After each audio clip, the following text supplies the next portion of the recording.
Universities tend to be quite kind of separate establishments. People may understand that they do teaching or that they do research, but generally those things happen in laboratory facilities, and for all sorts of reasons those are not open to the public. Sphere is not like that. Sphere is kind of the precise opposite of that, which is that we do almost nothing in the laboratory and we do everything out in the real world. So that's one of the reasons that these events are actually really important, and we actually need the city. We can't work without the city and the people who live in there.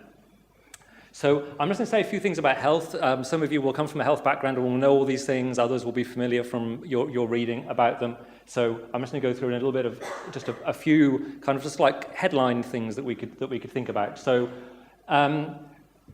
there's lots of different ways that we can look at the impact of health on people. But when we think about the NHS, then the obvious way of thinking about it is like sort of the amount of effort that goes into treating those conditions. So there's a human side as well, but there's also the way that as a society we have to fund the NHS to provide the healthcare that we want. And the things that cost the NHS a lot of money, in other words, that we have to spend our resources on for that rather than for other things, these are some of the things on these next slides. So obesity, for example, is a really big issue in the UK. We are the most overweight nation in Europe, and we'll still be overweight even when we leave Europe, of course, but at the moment that's not the case. So 1 in 4 adults is obese, again, not overweight, but actually clinically obese, and 1 in 5 of our children aged only 10 or 11 are obese. This is obviously, the impact on the individual is quite considerable, but looking further down the line, we can all imagine, a child with a diagnosis of obesity at the age of 10, their life prospects in all sorts of ways, whether it's, playing with their friends and enjoying activities, and also their long-term health prospects are damaged by that condition. And it's a really big problem, not just in the UK, but worldwide, but the UK has a particular issue with it. One of the things that people who are obese are at risk from is diabetes, and quite extraordinary, the number of people diagnosed with diabetes in the UK increased by a quarter over 5 years. It's an astonishing rate of increase. And as a result of that, the NHS's own forecast, the NHS expects that diabetes will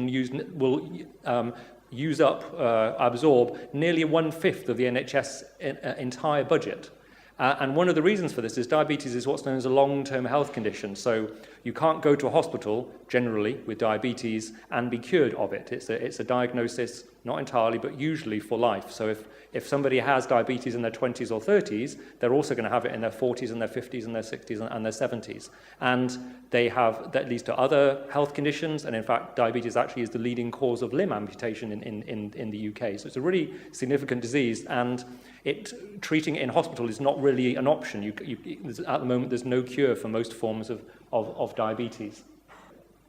These are significant sums of money. This is, a couple of aircraft carriers a year. It's that kind of cost to the UK. It's a really significant expenditure, and of course, but it also has a massive impact on the individuals and their quality of life.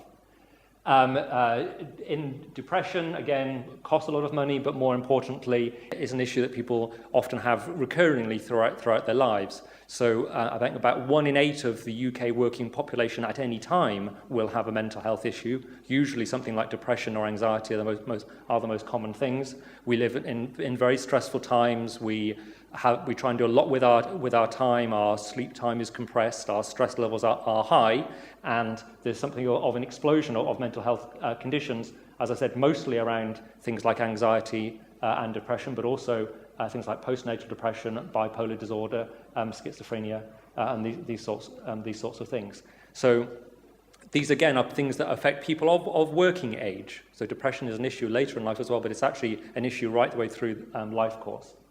And something that's particularly associated with aging is a disease which we all know called dementia. It's actually a group of diseases.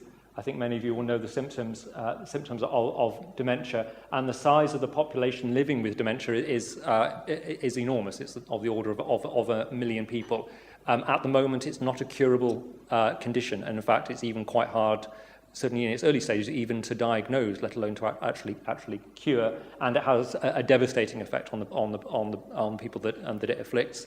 And many of you and myself know people who are living with that condition.